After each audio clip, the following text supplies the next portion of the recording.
सभी को नमस्कार।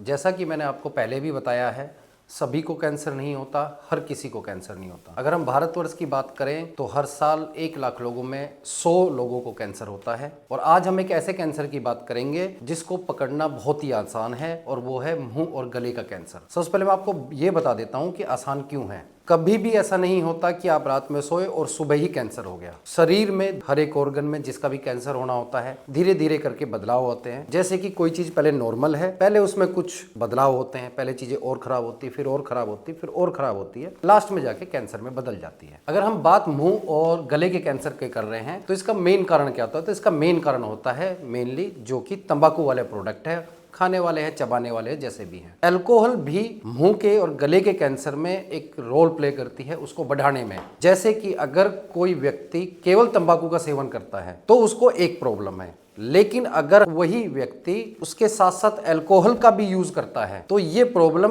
1 + 1 2 नहीं होती, 1 + 1 11 हो जाती है। मुंह और गले के कैंसर में जो भी बदलाव होते हैं या जो भी लक्षण दिखाई देते हैं वो आप सामने से देख सकते हो और जल्दी पकड़ सकते हो। इसलिए मुंह और गले के कैंसर को पकड़ना सबसे आसान है। आप पहली स्टेज में पकड़ सकते हो, जबकि इस कैंसर की शुरुआत नहीं भी हुई है तब भी पकड़ सकते हो आसानी से। अब इसके लक्षण क्या क्या होते हैं, कैसे आपको अपने आप को अवेयर करना है कि क्या ये चीज आगे जाके संभव है या नहीं है। तो बहुत सारे जो भी लक्षण है उनमें से पहला लक्षण है मुंह में कोई भी छाला हो जाना या घाव हो जाना, जिसका कि आपने कुछ समय तक ट्रीटमेंट लिया। ट्रीटमेंट लेने के साथ साथ जो भी आपका एडिक्शन था वो एडिक्शन आपने छोड़ दिया। कुछ हफ्ते या महीने के ट्रीटमेंट के बाद भी वो छाला या घाव ठीक नहीं हो रहा है, बल्कि अपने साइज में बढ़ रहा है। दूसरी चीज होती है कि मुंह का खुलना कम हो जाना। जो लोग तंबाकू वगैरह ज्यादा यूज करते हैं उनका मुंह धीरे धीरे खुलना कम हो जाता है। नॉर्मली 4 फिंगर तक सभी का मुंह खुलता है, लेकिन जिनमें भी जो भी एडिक्टिव होते हैं, जो कि टैबेको की च्यूइंग फॉर्म है, च्यूइंग मतलब जो चबाने वाली फॉर्म है, उनका मुंह धीरे धीरे खुलना कम हो जाता है। और पहले जैसे 4 फिंगर से 3 फिंगर होगा, 3 फिंगर से 2 फिंगर होगा, 1 फिंगर होगा। तो मुंह और गले के कैंसर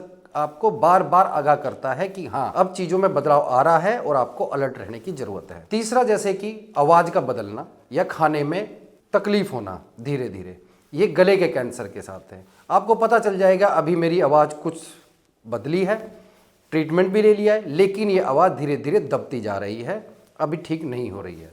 दूसरी चीज़, आपने जो भी नॉर्मली खाना खा रहे हैं, धीरे धीरे मान के चलो कोई गले में कैंसर की गांठ धीरे धीरे बढ़ती है तो वो आपको ज़रूर रियलाइज़ कराएगी कि आपका खाना धीरे धीरे जो निगलना है वो कम होता जा रहा है।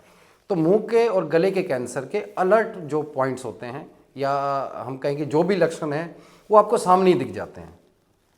इसीलिए इसको पकड़ना काफ़ी आसान होता है। और अगर हम किसी भी कैंसर को शुरुआती स्टेज में पकड़ पाए या होने से पहले ही पकड़ पाए, एक तो कैंसर होने से बचाया जा सकता है, या जिसको हो भी गया उसके इलाज भी अच्छा होता है और रिजल्ट भी अच्छे आते हैं।